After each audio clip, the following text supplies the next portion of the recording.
sumunod ka sa akin. Mga kaibigan, mga kapatid, purihin natin si Jesus, Maria at Jose. Narito na naman ang inyong lingkod, Father Bob, isang paring Karmelita. Tuloy-tuloy lang tayo sa ating mga pagninilay at pagpapasalamat sa Panginoon sa lahat ng mga biyayang ating natanggap. Ngayon ay nasa 18 araw na tayo sa buwan ng Enero, 2025, araw ng Sabado.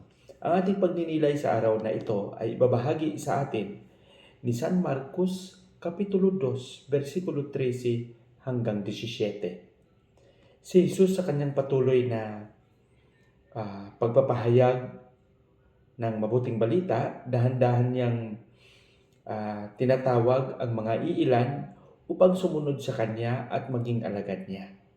Napansin natin na halos lahat ng mga tinatawag ni Jesus na maging alagad niya ay ang mga taong kung tutuusin ay hindi karapat-dapat.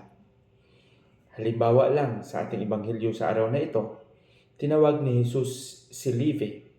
Si Levi ay isang tagakolekta ng buwis. Nakita niya ito sa paningilan ng buwis at tinawag niya, Levi, sumunod ka sa akin. At wala namang pag-aalinlangan at si Levi naman ay sumunod kay Jesus. Posible, para sa akin, si Levi ay isa sa mga tahimik na naniwala kay Jesus. Posible, marami siyang narinig tungkol kay Jesus. Posible, ang mga naririnig niya ay nagbigay ng kaligayahan, nagbigay ng pag-asa at inspirasyon sa sarili niya mismo. Kaya nang tinawag siya, ay talagang iniwan niya ang kanyang hanap buhay, ang kanyang kinalalagyan. Noong unang panahon bilang tagakolekta ng buwis, alam natin na nasa mabuti kang posisyon. Maimpluwensya ka at posible marami kang pera. Pero iniwan ito ni Levi. Dahil para sa kanya, posible nakita niya na ang tapat na kaligayahan ay madarama niya.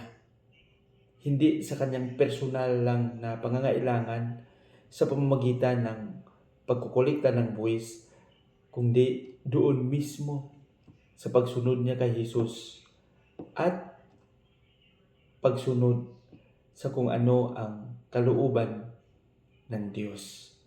Mga kaibigan, pagnilayan natin ito. Posible marami rin tayong mga iniisip na para sa atin ay makapagdulot ng kaligayahan. Posible ang akala natin na ang mga material na bagay lang, pera, estado, at ang ating mga edukasyon, ang mga napagpatagumpayan sa buhay, ay siya lang maging instrumento na maging masaya tayo. Pero tingnan natin ito ng mabuti. Baka may mas makapagdulot pa ng kaligayahan sa atin. Kaligayahan na hindi pwedeng mapantayan. At ang kaligayahan na yan ay ang pagsunod mismo kay Kristo.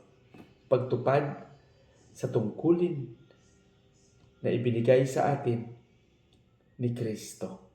Mga kaibigan, alam ko lahat tayo ay nagsisikap na makamit ang kaligayahang ito. Sana, huwag din natin kalimutan na ang pagtupad sa ating tungkulin, ang pagsunod kay Kristo, ay magdulot din ng kaligayahan sa ating buhay. Patnubayan nawa tayo ng Panginoon sa ating panalangin, Panginoong Hesus.